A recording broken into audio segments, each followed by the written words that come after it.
ពេលដែលចូលខែវស្សាអញ្ចឹងបងទាំងអស់គ្នាអើយមកវាស្រែមករឹកខ្យងរឹកខ្ចៅជាមួយក្មួយអញ្ចឹងណាទេសភាពសុខស្រែស្អាតមែនទែនបរោយហ្នឹងឯងអូយល្អស្រាប់ខ្យងបរោយហ្នឹងថ្ងៃនេះមករំភើយអារម្មណ៍បន្តិចបន្តួចនៅស្រុកស្រែអញ្ចឹងព្រោះអីទៅទឹកវាឡើងពេញស្រុកពេញស្រែអញ្ចឹងទៅក៏ចាប់ផ្ដើមថានឹមក្មួយមករឹកខ្យងរឹកខ្ចៅដើម្បីតែយើងស្ងោរទឹកហុកហូបអីអញ្ចឹងណា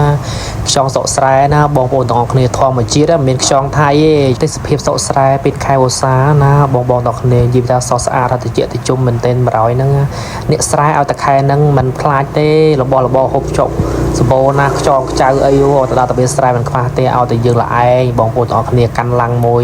ដើរតាមវាស្រែក៏បានរបស់មកហូបដែរនិយាយរួមទៅស្រុកស្រែគឺអញ្ចឹងនិយាយរឿងខ្ញុំវិញអត់សូវបានរឹកខ្យងប៉ុន្មានឯងបានថតកាមេរ៉ាយោងអីចឹងណាព្រោះអីទៅបើខ្ញុំរើសដែរអត់មានអ្នកថតឲ្យអញ្ចឹងមានតែក្មួយរើសទៅខ្ញុំអ្នកធ្វើកាមេរ៉ាឲ្យអញ្ចឹងណា